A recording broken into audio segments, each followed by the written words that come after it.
Welcome to the Fatherhood Fitness Podcast. I'm your host, Anthony Pluff. Each week, we will cover various topics that dads struggle with in their fitness journey.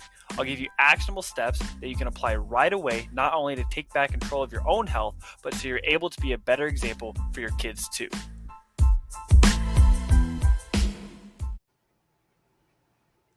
All right, welcome in to this week's episode of the Fatherhood Fitness Podcast. Today we have Dillan Foss with us. I'm going to let Dillan introduce himself, and then we're going to get started.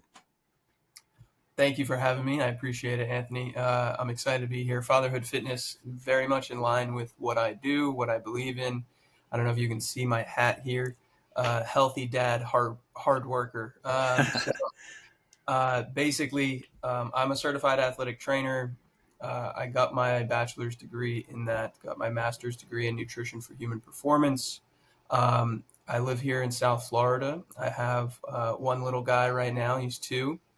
And I'm just trying to lead from the front, right? Just trying to set a good example for him.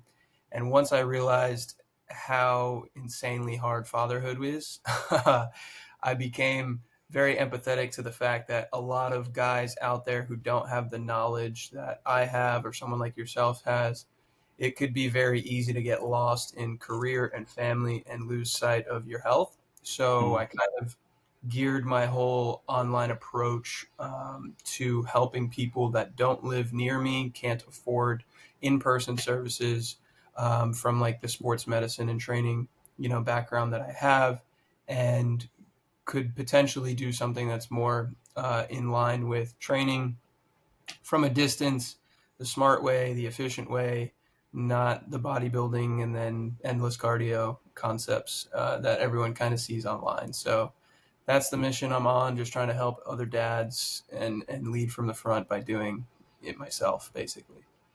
Awesome. Well, yeah, we were talking before the show here. Dillan is a Patriots fan. I am from Kansas City, and so don't worry though, we're both fans of the game, so no arrows being slung at each other here. But Dillan, with your degrees, so in athletic training, nutrition, and everything, I know you said you have a 2-year-old. Me personally, and maybe you found it different. I think that I have 3 young kids right now, and I found it very difficult when my oldest was born to kind of find a routine, and because there was this balance between, yes, we still have time, like we can trade off, have your wife take the kids, do this, you can trade off, but then there's this other side of you where you feel kind of guilty, right? You feel guilty doing that, and you feel like you don't want to miss things as well. And not saying that as you have more kids, you're less emotional, I guess, but you start to figure out a better balance. And so for you're still in pretty early stages of this here. How did you, when you said it was a son, correct? Correct. Yeah. Right. So when your son was first born, how did you initially adapt to getting back into a routine, and how has that changed over the past couple of years? That's a great question. The initial balance, I'll say this, required both me and my wife, we're not married, I apologize, but it's easier to say that, to just prioritize it. And the fact that both of us do prioritize it made it easier for the other one to do the same, right? So if I had a kid with somebody who wasn't so in line with that, yeah, they wouldn't have, 1, set the intention themselves, and 2, they wouldn't see the value in them being left alone with the kid and me having my time to work out, right? Yeah. So that plays a massive factor, first and foremost. Second to that, it was like whatever time you do have, you have to take advantage of. I always tell people it's like the greatest motivator is having a kid, because when all of a sudden your amount of free time just plummets off a cliff, right? And so anything that you need to get done, you're going to feel better on the other side of it, and you have such a limited window, so you just have to do it. There's no other opportunity. So we would work out sometimes while the baby was sleeping in the little bassinet. It would be in the garage. He's sleeping and we're both working out in the garage together, just trying to break a sweat. And if it's 20 minutes, it's 20 minutes. If it's 40 minutes, it's 40 minutes. Take what you get, make the most of it. And being in the field obviously makes it a little easier. Right. But if you have a job that's a little more strict, like 9 to 5, then that's kind of where I've changed now. I work out very early in the morning. So I'll wake up and I just get it in Hmm. as early as I can. Now, are my workouts as good? No, they're not. They're not the same. Waking up at 5 and then starting a workout at 5:15 does Right. not get you like razzed up.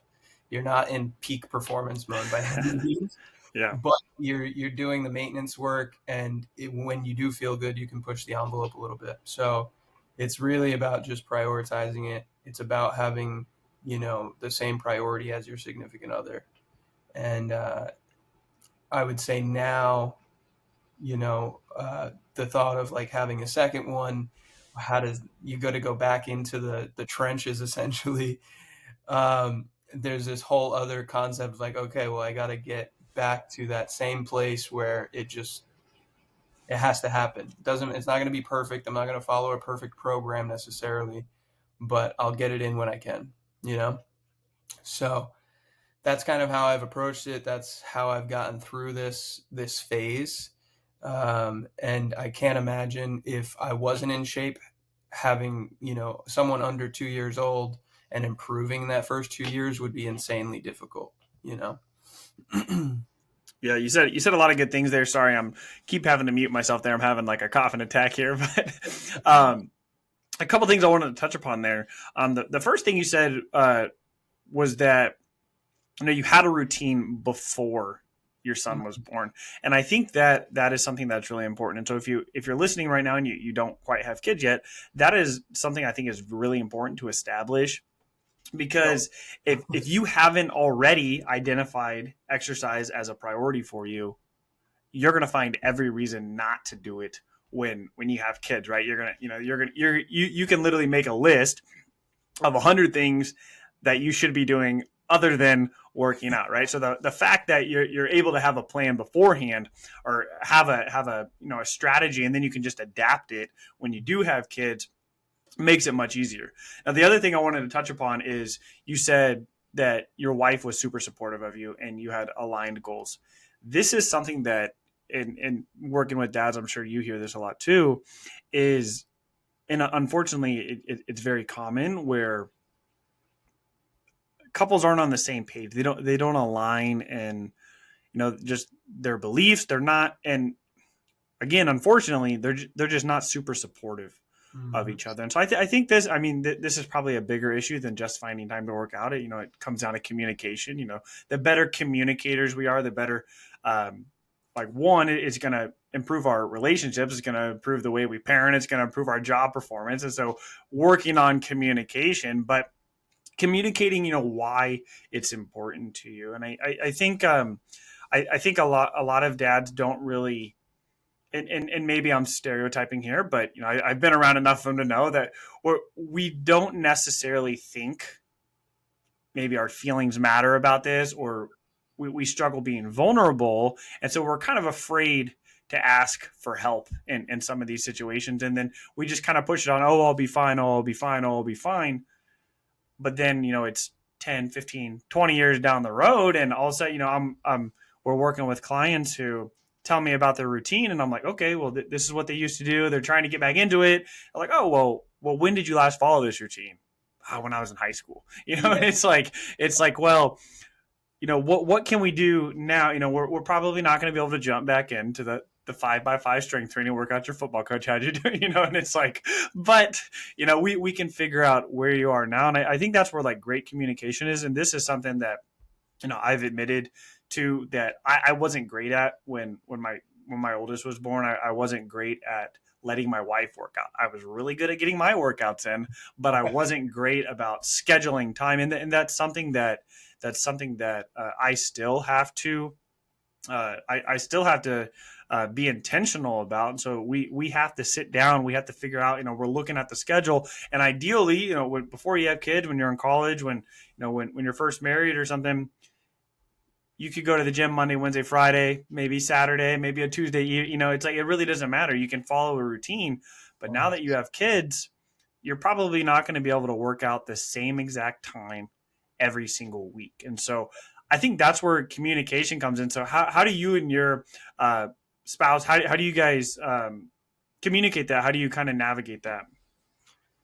Well, luckily, we're both in the industry technically, right? Okay. So she owns and not owns, she runs and manages a Pilates studio. Mm-hmm. Um, she has a flexible job on the outside, so she's two jobs. All the kudos to her, right? She's got a full time job, and she has, which is in the field of like physical therapy, sales, marketing, and Okay. then she runs and manages a Pilates studio that she opened with a friend, over the last year. Okay. And so sometimes she's at the studio and she can just hop in a class, and her full time job is a little flexible in the sense that, she can take a class, that wouldn't be a normal like family time. Mm-hmm. Um, I very much have to, because I have a very busy in person schedule as well. So Mm-hmm. I've geared more of my workouts to the morning so that it's not interrupting family time, right? It's Yeah. before he gets up. It's basically never at night because as soon as I get home from work, I know that I'm toast, Yeah. So Yeah. then it's bedtime, then it's bath time, it's sorry, dinner time, bath time, bedtime, and Right. you just you have to figure out what you're actually going to be able to stick to. We very much communicate about it, but we've we've got enough of a flexible schedule where we can kind of get it in when we want to. Now Yeah. we both work on the weekends a little bit too. So if I work Saturday morning, then I know when I get home, she's been with him all morning. Mm-hmm. She'll work out and then we'll flip flop and then I will. And then vice versa. Sunday morning, she's teaching classes all morning. So when she gets home, I might work out and then flip flop, she'll go work out. Mm-hmm. So it is very much about communicating. It's very much about like, well, if I get to, then you should be able to. Yeah. Uh, it, we don't have to be super rigid, thankfully, just because we kind of make our schedules a little flexible. That's just our lifestyle. But if we had 9 to 5 jobs, I can imagine it'd be much harder. Right. Right. And yeah, and you already mentioned like it works best for you to get the workout in the morning because Mhm. you're not one to run into family time, and that's you don't have to work out in the morning, but if you're wanting to spend time with your kids, if you're working a 9 to 5 and you're getting home and you're going to the gym either right before dinner or after dinner, your kids, if they're young, they're going to bed pretty early. You're not spending much time with them. And so I think that, especially as a young dad, especially as a dad with young kids, you almost have to make that sacrifice, right? If you almost have to make that sacrifice to get up a little bit earlier. And like you mentioned earlier, it's not going to look the same. It's not going to be a great workout, right? You're probably not going to have the energy at 5:30 in the morning as you do at 2:30 in the afternoon, right? But that's what you're dealing with right now. That's your situation, right? And you can complain and just hope things change, but or you can just make the best of it. Suck it up and do it. Honestly, it's like you can't. You could sit here and bitch and moan about, well, I can't do blah blah blah. You got to figure out when the hell it works, and you got to do it. And if you get 30 minutes in from 5:30 to 6, 4 days a week, you can still make progress there. Yeah. There's definitely enough time to make progress. So here's the other thing: if you didn't let your health slide and slip down the slippery slope so far, you wouldn't have to climb back up so far either. Mm, And it would be much easier to maintain during this 0 to 2 phase of your children, mm, growing up, yeah. because you're not feeling like, oh my God, look at this hole I have to climb out of to get to the, normal health. Hmm. So regardless of where you are, just start, right? Yeah. It's not going to get any easier. You're not going to get less busy. You're not Yeah. going to have less kids. You're, if you're going to have kids, you're going to have kids. If you already have kids, you already have kids. You Yeah. have to start. Yeah. And if you start now, in 2 years, it's going to be easier. But if you wait and go, oh, well, I'll get through this phase and then I'll really start to worry about it. You're going to kick that can down the road for 15, 20, 25 years. Then your kids are out of the house and you want to retire, but you can't do anything with your body, even if you get to travel and Yeah. do whatever you want with your time. So that's another, whole different caveat. But it just, it sucks to see people fall into it. Hmm. I Yeah. think everyone's kind of misguided and misinformed. And so the other big part of it's nutrition.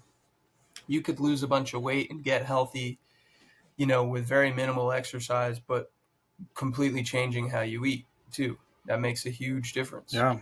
Um, and then sleep. I would say sleep is the other thing that most people, so if we actually looked at it, right? And I try to make this comparison. How many hours after the sun goes down do most people go to sleep? I would say, I don't know. Well, if you're living in a cold environment, sun goes down at like Yeah. 2:30. I was like, most of my day. um, but if you looked at it that way, right? The sun goes down. Technically, our internal clock is starting to wind down, right? Hmm. But we'll stay up for 5, 6, 7 hours sometimes. If Yeah. especially, I grew up in New England. The sun goes down at 4 p.m. I'm up till Yeah. 11, right? But I'm never willing to wake up 7 hours before the sun comes up, right? Right. I'm never willing to wake up 4 hours before the sun comes up. So we're also in this weird, uh, like societal norm where we're just out of balance. Like I wear a Whoop all the time. I notice that Hmm. if I go to bed between 8:30 and 9, my recovery is 85% or Hmm. higher every single time. If I go to bed after 9:15, Hmm. it's in the dumps every time. Hmm.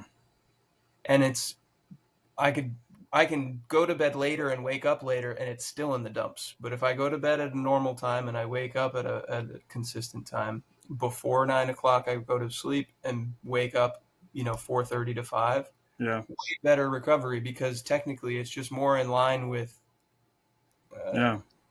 circadian rhythm. Hmm. Yeah. I don't know if you've ever noticed anything like that, but I always think about it when people are like, I don't have time, I can't wake up, I'm too tired. Well, go to bed early, start that habit. Yeah. Yeah. Yeah. No, I think that's really interesting. You were talking about how, kind of starting right now. I think we have this idea in our heads a lot of times where like how things are right now is how they'll always be. Like if Mhm. you have a 2 year old son, like it was probably a little bit more hectic when he was first born, right? And a year from now it'll probably be a little less hectic. They start to become more independent and stuff, and so it's like right now you may not be able to work out 3 or 4 days a week.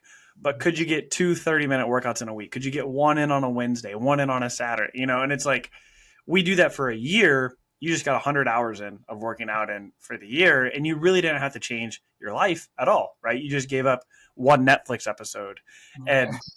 and with the sleep, I think that's I think that's probably one of the most difficult things because it affects everything, right? When we don't get enough sleep, we don't have the energy to do our workouts. We're not feeling good. We're feeling hungrier throughout the day. We start craving things. And you mentioned the Whoop band. I remember it was probably 2016, maybe a little before that, like when Whoop first came out, maybe before that. And it was I was really interested. I never actually had one. At the time, I think you could just buy it. Now it's like a subscription service. I'm pretty. You know more than I do. But I find these trackers fascinating. I have an Apple Watch. Obviously, yours has different capabilities and stuff. With the trackers, and maybe I don't know if your clients use them or just from your own experience on nights. On nights you don't get enough sleep and you wake up in the morning and you see your stats in the morning. How does that affect your day? How does that affect your day? Do you notice like, oh, I didn't recover well. Oh, I didn't sleep well last night. It's going to be a rough day today.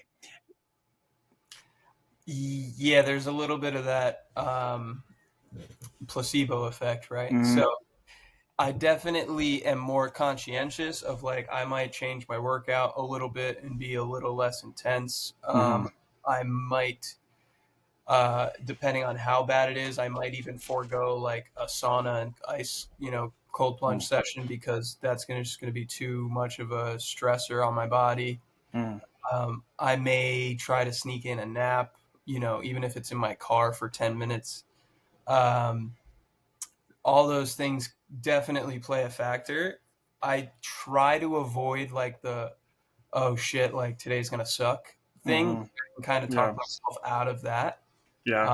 Um, but I'm definitely more cognizant of the decisions I make that day. And I may notice that I'm like overeating or want to overeat a little bit, Yeah. like tone that down and go, okay, let's Mhm. be conscious of that. Yeah.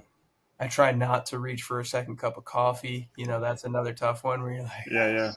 it's 9 a.m. Already had one, Yeah. use three more, but I try not to. Right.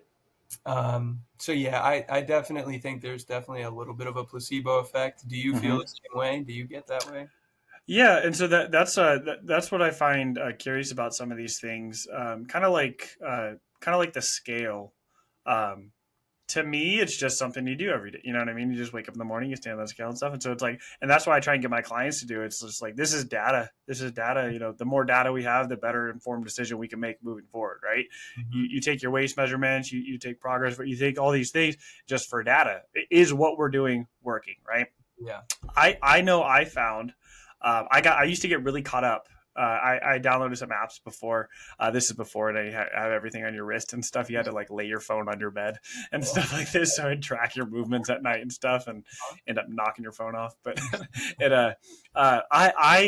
I noticed like I sometimes I would get too caught up in it Hmm. where I would be like, oh, I only got 6 hours of sleep last night. Like today's gonna be right. And then like after, I'm like, well, the reason I'm tired, the reason I'm dragging is because I only got 6 hours of sleep.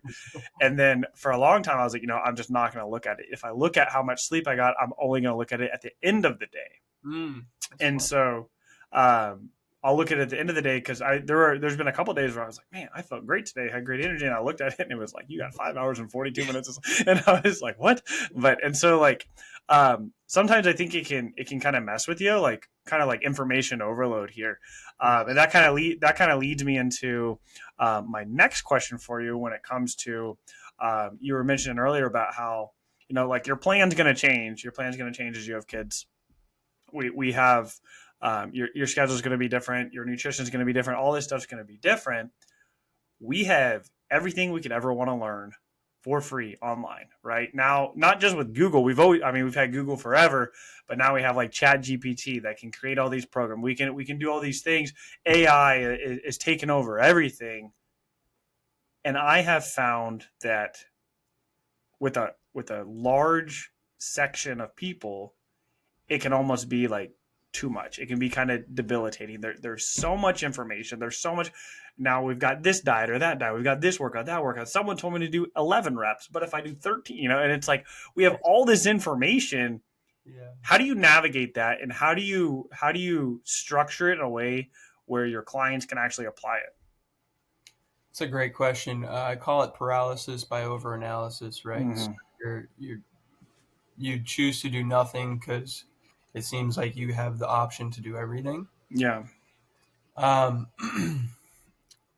I have boiled down all of my biggest fitness and nutrition principles into this like onboarding blueprint PDF that basically lays out what they are and what Mm-hmm. should the focus be. So whenever I work with a client, I try to teach and educate from like the simplest, most foundational level and add Mm-hmm. complexity.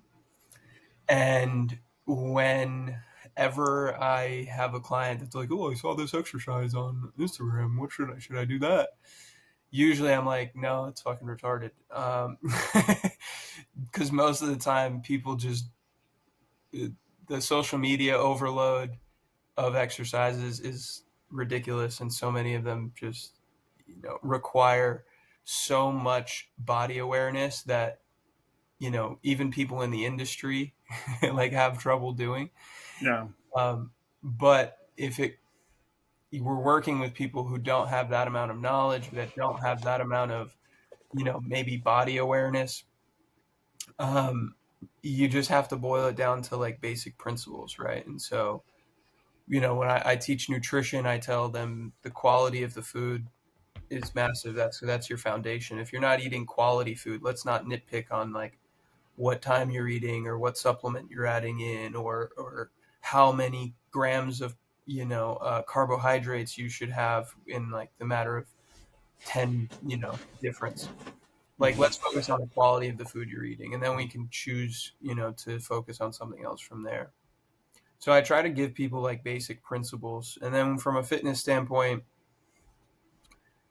it was like really goal oriented, right? What is your focus? Because if you have a 55-year-old woman who's a client, she's got much different goals than a 35-year-old guy, and one of them might be trying to lose weight while the other one's trying to gain. So Mm-hmm. everything really boils down to the person and the individual, and I just try to educate my clients as much as possible, because Mm-hmm. as much as you can get the X's and O's from the internet and from Chat GPT, the big thing that's always missing is the why, Yeah. right? And so if you talk through the why with the person and you make them understand it, I think it clicks, and I think there's more of a desire and drive to follow that path, or to follow Mm-hmm. that program put in place. I don't know if any of that made sense, or that's what you were trying to get out of me, Yeah, but yeah. that's how I feel. Yeah, no, I was trying to pull out my notes while you were talking there because I was on a call. I was on a call earlier this week uh, where I was watching a video and it exactly what you were talking about there. How kind of the simple things, like we look at all these things there, we find all these exercises that look really cool and we see other people doing them. But what I wrote down from this other call I was on was that as soon as you stop doing the boring stuff, you're going to go backwards. The boring work produces the breakthroughs, and Perfect. so I think that's the difference between maybe you and me and somebody who's just starting in fitness. Like somebody who's been in it for a long time understands that you kind of keep doing the same things over and over again, right? You don't. I mean, you mix things up from here to here. You have phases and things, but like you're going to do a push, you're going to do a pull, you're going to do you're going to do all these things, you're going to do a squat, you're going to do a hinge, and it's like there's really like it's really like I think that's the difference whether like it comes down. I mean, as a dad, like repetition, right? Like you can't tell your kids the first time, like, hey, like we're not supposed to do that, or hey, let's try this. It's like you're gonna have to repeat it and repeat it and repeat it and repeat it until they understand it and they're able to apply it, right? And the same thing goes for your workouts, right? We're gonna do the squat. Every Monday or whatever it is, you're gonna do a bit. You're gonna learn it. It's like, well, when do we switch it up? Well, never. And it's like we're Here's the gonna have. people. Yeah, no, no, no. You're dead on, because like most of the time, if you're just getting started, or even if you're 5 years into working out, your squat's still probably shit. From like, if we're talking about like reaching perfection and like improving at the 1 percentile, it's like everyone wants to work out like the athlete, but they don't realize that the athlete's been working out for 20 years Yeah, nonstop every day and getting nitpicked with every little movement. yeah. And so, so here's a funny like concept, right? I got to intern for the Pats when I, Okay. when I was in school, and they do the same boring shit. Like, I wish people understood that, right? Like, they're not doing anything ridiculous and out of this world when it comes to their strength conditioning program. Yeah. Or in my sense, when we're doing, rehab and the athletic training side of things, they're doing stuff that looks very similar to what you might see in a physical therapy clinic, right? Right. So they're not doing anything. They're just getting so minusculely better every day, Mm-hmm. 1%, so that they can continue to perform at such an elite level subconsciously. Like, I tell Yeah. people that too. You weren't good at driving for the first few years that you drove, no matter how cocky of a 16-year-old you were, right? Yeah. You probably sucked at driving. Yeah. You got better over time. The same thing happened when we started walking. you sucked at it at first. You had to keep doing it for months on end to learn. Like when Right. you squat, when you lunge, there's always something that you can do. And if you don't do it with intention of getting better, if you just go through the motions, then we're always going to be doing the same basic boring thing. Yeah. Um, and you're not going to see progress. But if you Yeah. have intention and like excitement about, okay, how can I make my squat better or my lunge better or my deadlift better, or am I actually working the muscle that I'm doing, or am I just Right. going through the motions? Then you'll get where you want to get. Yeah. Yeah. And I think there is, obviously, like, we're not doing the same exact workout every single time. We're switching it up. There's some variety in things, but like the concepts are always the same. And one thing that I always like to add to, especially for individuals who just naturally don't really like exercise, is we kind of find a balance too of like, we have these things that are going to be great for you, going to be great for your body. They're going to help you pick up things off the floor, but then we got to find something too that you really love, right? Mm. And how can we combine the two, right? Like, if you like more faster paced workout, and it's like not everybody's goal is to be super strong and stuff, so we don't need to necessarily focus on that, but we want to have you moving better. We want to have your mobility. We want to make sure you're able to do the things that you want to. We want to make sure you'll be able to run around the park, and it's like, but that starts with the foundation of strength training, right? And so a lot of the stuff is going to be the same. But then I get people that ask me all the time, they're like, well, what about,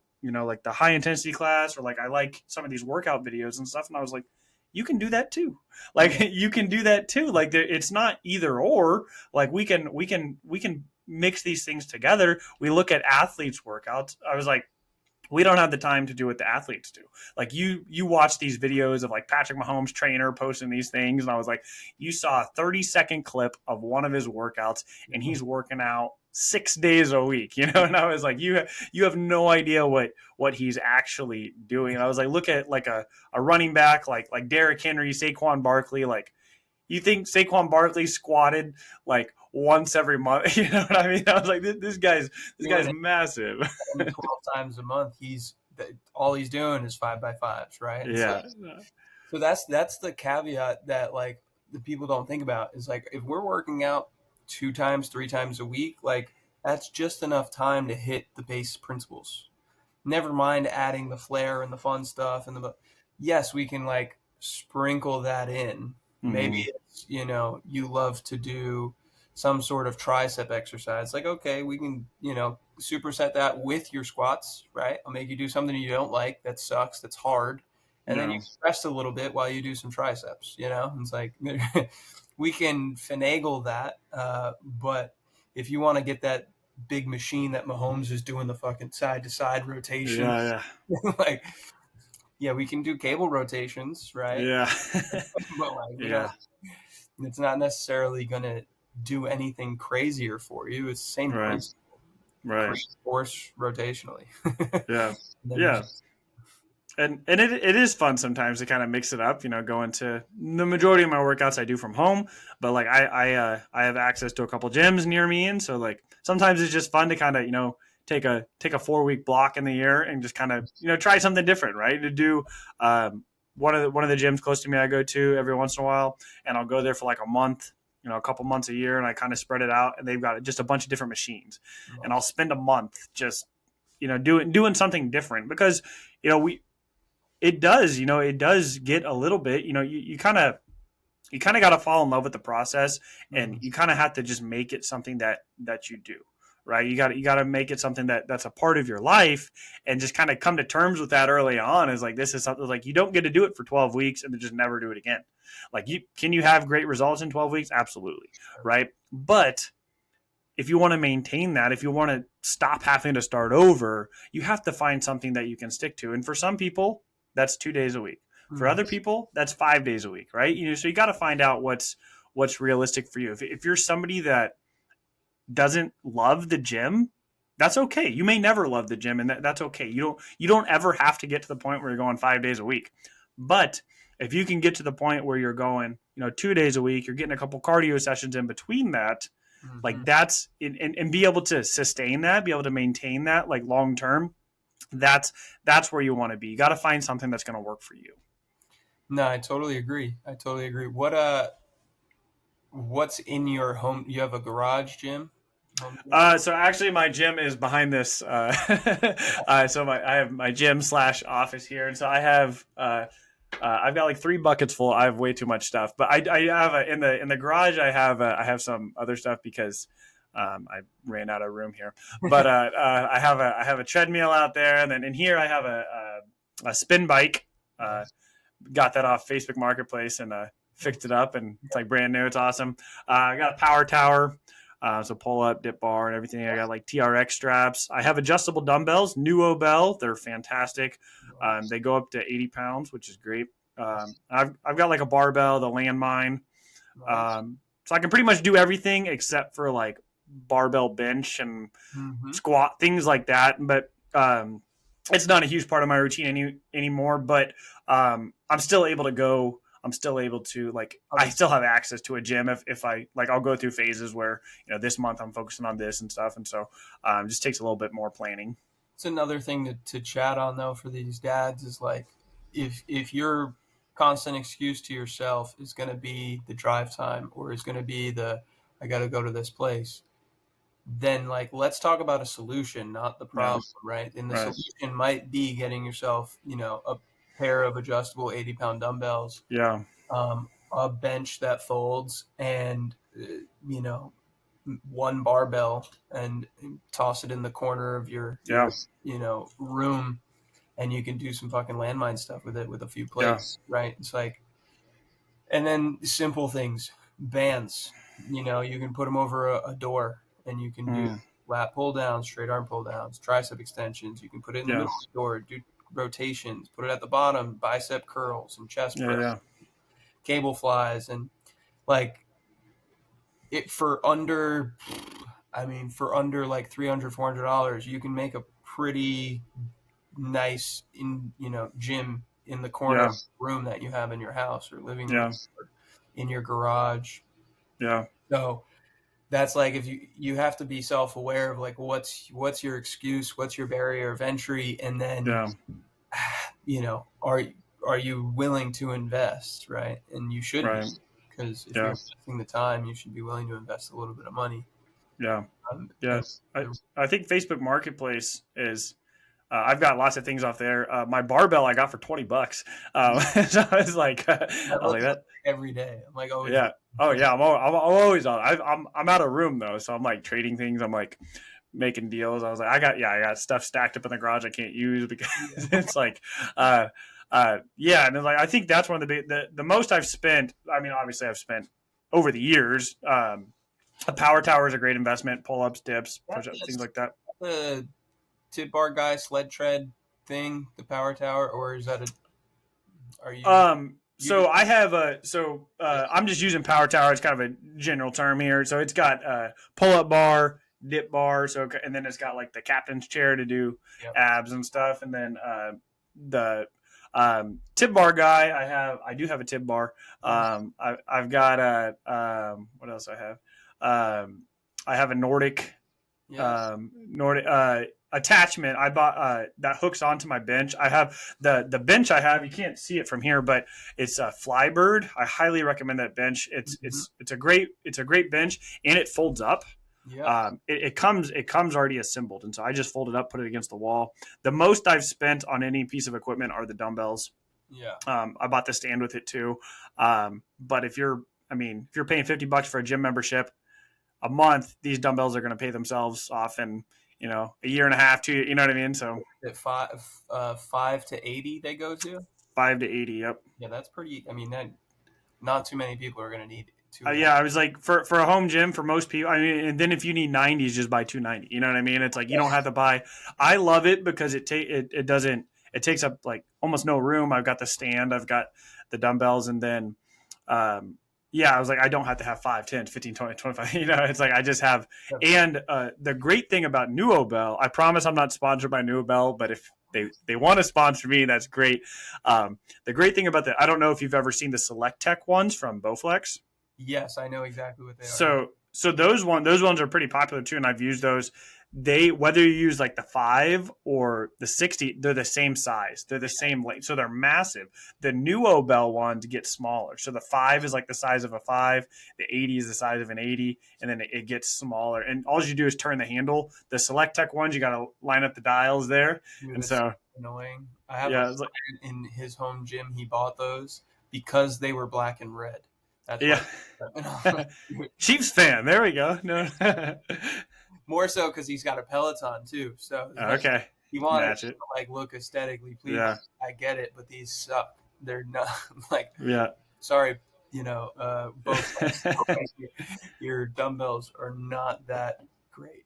I actually ordered the Bowflex ones, and I canceled the order to order the Nuobel ones because I found the Nuobel ones, The power and blocks, like the the traditional. Power Blocks. Yeah, I've seen that. Yep, yep. And so the Nuobel ones, like they, yeah, I recommend them to everybody. I was like, I've had them for I don't know 2.5 years maybe, and I was like, I use them multiple times a week, and I was like, No they're problem. awesome. It's like, oh, yeah, I've had no issues with them. Like they, yeah, I was like, I love them. I love them. I recommend them to everybody, and I was like, That's they're pretty great. awesome. New But Bells are. I'm gonna write that down real yeah, quick. I believe it's a Swedish company there, but Yeah, I've seen these. Now that you're talking, yeah, I've seen this for sure. yeah, they're a really good one. But Dillan, I really appreciated this conversation. I know we got to dive deep on quite a few things here. I think this was really helpful. Before we wrap up here, what is kind of one takeaway where the listeners can kind of just maybe apply this week as they're starting to get back into a routine? Love that. I like to like teach and give pointers through like a perspective because I feel like it has more of a long lasting effect rather than Yeah, like do X. The conversation that you have with yourself is the only conversation that never ends. Um, it's this concept that I kind of like thought of and came up with. Like, you're always going to be talking yourself in and out of the decisions that you're making. yeah, I'm a firm believer that every decision you make in one direction makes the next decision in that direction slightly easier, right? yeah, It's that compound effect. And so if you're struggling to like get the ball rolling, just really take one fucking step and push the ball. And I promise you, the second step will be a little easier, and the third step will be even easier. And you can gradually get the ball rolling and actually have momentum and start to love the process. And yeah, you know, kind of in the world of fitness and nutrition, act like your life depends on it because it does, and mm, that of your family as well. Everyone wants to be here for their family, watch their kids grow up, blah blah blah. yeah, If you're already struggling to keep up with them on the playground, then like you've already fallen behind the eight ball. You gotta get ahead of it. Otherwise, in 20 years, 30 years, when they get married, and have their own kids, you're going to be way behind the eight ball. And I know you don't want that. They don't want that. So literally act like your life depends on it. Just take that first step and keep it going. I love that. Awesome, Dylan. Where can we find you on social media? Dillan Foss is like the easiest one, except my name is not easy. So it's Dillan and then floss without the L, Foss. And then Floss without the L. yeah, floss without the L. And my brand, my company is called Limitless Theory. Okay. And I too have a podcast that I did for years and years. I had 100+ episodes before my son was born, and now I'm picking that back up. Oh, I stopped awesome. and had the hiatus while he was, getting to 2 years old here. So I'd love to Yeah. have you on in the future. We could chop it up more. Uh, Awesome. Yeah. Appreciate that. and that's, like I said, the Limitless Theory podcast. So that's on all. Limitless theory. Yeah. Okay. Awesome. I'll get those the links and I'll put them in the show notes so people can find you. But thank you so much for joining us today, Dylan. I think I know I got a lot out of it, and I'm sure the listeners will too. So definitely appreciate it. Thank you. All right, man. Go Chiefs. That concludes this episode of the Fatherhood Fitness Podcast. Thank you for those of you who took time out of your busy schedules to listen. If you have any questions or comments or an idea for a topic for a future episode, please feel free to reach out, and I'd love to hear from you.